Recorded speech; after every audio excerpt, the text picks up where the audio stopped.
Puspusan ay sinasagawang clearing operation ng pamunuan ng barangay Nibaliw West sa bayan ng San Fabian upang matiyak ang kaligtasan at kaayusan sa lugar, lalo na ngayong inaasahang dadag sa mga tao sa pagsalubong sa bagong taon. Apektado ng shear line ang nasabing lugar kung kaya't nagkakaroon ng pag-iipon ng buhangin sa ilang bahagi ng kalsada, partikular sa mga malalapit sa baybayin. Dahil dito, agad na nagsagawa ng hakbang ang barangay upang maiwasan ang abala sa mga motorista at mga bibisita sa pasyalan. Sa pamumuno ng barangay, gumamit na ng backhoe upang alasin ang mga buhangin sa ilang bahagi ng kalsada. Gayunman, patuloy na hawa ng sitwasyon dahil sa tuwing lumalakas ang hampas ng alon, muling naibabalik ang buhangin sa daanan. Katuwang ng barangay ang lokal na pamahalaan sa pagpapatupad ng paglilinis at pagbabantay sa lugar.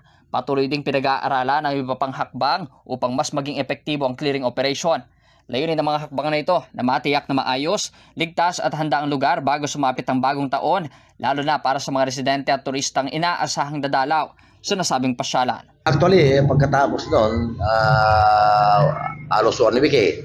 Tapos last week na naman, binabanatan ko naman kasi pag maalon, sumasampa yung alon dyan sa nagdadala ng buhangin.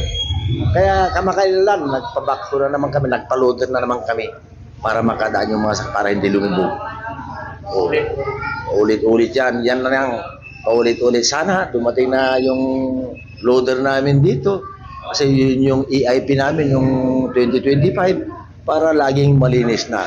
Kasi puro gastos eh. Pag nagpatrabaho ka, alam nyo na, puro gastos yan. Sa munisipyo po, kung minsan, ayan, pupunta rin dyan. Bata pa ako, tandang-tanda ako na yan. Naging barangay official ako noong 1994. Naging kapitan ako noong 97. Tumuloy 2002 hanggang 2007 hanggang 2018. Yan na. Yan na talaga yung ano namin. Alam na namin po yan. Itong January 1. Hindi gaya noon. Mayo noon. Yung hindi si Mana Santa ang talagang marami. Noon, teenager pa ako siguro. Mayo 1. Pero nung ano na, puro si Mana Santa. Yun talagang kasagsagan ng taon. Saka yung bagong taon. After that, back to normal na. Sigurado yan kasi talagang tinatrabaho talaga nila. Kaya nga, sinabi ko kanina, naghahanap ng remedy. Puro utang. Pinapatulan na kahit yung Bombay para lang makaahon sila at makabawi. At sana makabawi para makaipon ulit, makapagbayad sila ng mga utang nila. Alam nyo naman ang gobyerno, bibigay ng ayuda, alam nyo na yan.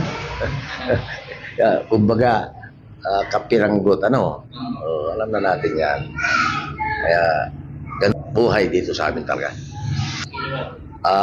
Paalala po sa mga kabaranggayan ko at sana po asikasuhin lagi yung mga bisita at huwag kalilimutan lalo na pag maalon at huwag lumayo at bantayan nila yung mga anak nila at saka yung mga parking, hindi basta-basta dapat pumarking para kung may emergency o maluwang yung daanan, yung mga bangka sana at isaayos pag maalon sa gabi, talusable na yan, sa kinaumagahan sana nasa tabing dagat para maaliwala sa paningin at yung mga sasakyan hindi isturbo yung mga nakapark, saka yung tamang park sana ang paglalagyan nyo mga kabarangay.